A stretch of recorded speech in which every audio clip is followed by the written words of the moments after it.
Hey there, welcome back to Rewild Homeschool and happy spring. As many of us plant owners know, springtime is the perfect time to repot your plants.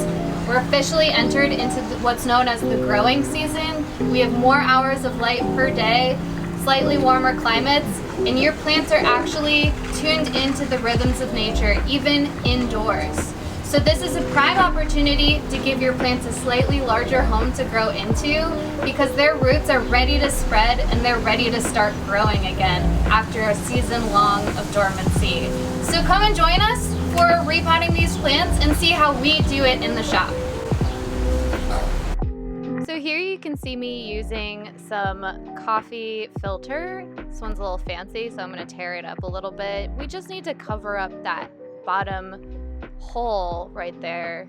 These terracotta pots have excellent drainage, but that hole can be a little large, so when we go in with the soil it can just spill right out the bottom.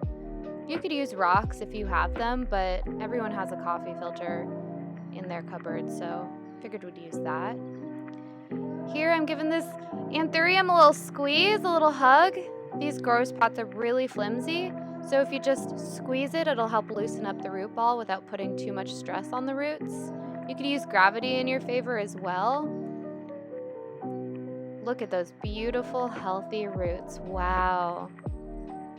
Always so exciting to see these roots. What I'm doing here is I'm just breaking up the shape of the circle that the roots have grown in. Just giving it a little massage, loosening it up.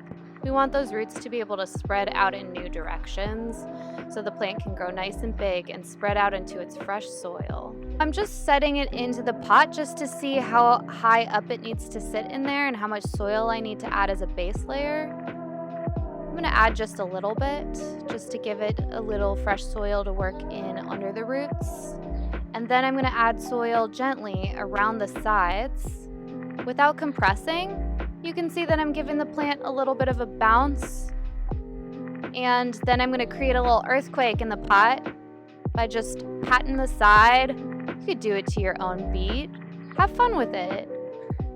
This allows the soil to settle out naturally, allowing you to see where you might have to add more soil. You want to bring a fresh layer of soil up over the original root ball of the plant. Beautiful anthurium white heart. Now we're moving on to a slightly larger plant. This is a Rapis excelsa. It's a type of palm. Bigger pot means it's a little harder to remove from the pot, so we can always use a sharp object, ideally something a little sharper than these clippers that I'm using, because this ends up taking me forever. It's also much safer to use something very sharp. Safety is key. And it loosens right up, unsuctions itself from that plastic grower's pot, making it very easy to remove. Again, I'm working to remove the pot from the plant rather than pull the plant out of its pot.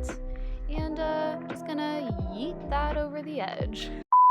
A lot of soil fell off the roots of these, so I am gonna have to work in a lot more fresh soil this time. Testing once again for depth, using my handy coffee filter, which you can see here.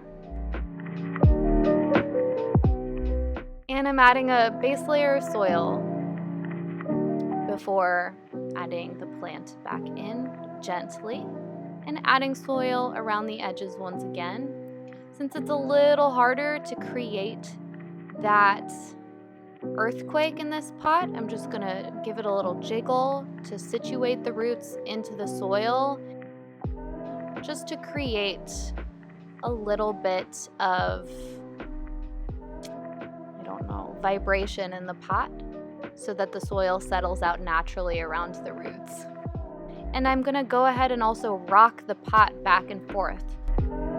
We just want to be sure to work some fresh soil up over the original soil line of the plant so that every time you water, you'll be pulling down those nutrients from the fresh soil down into the roots.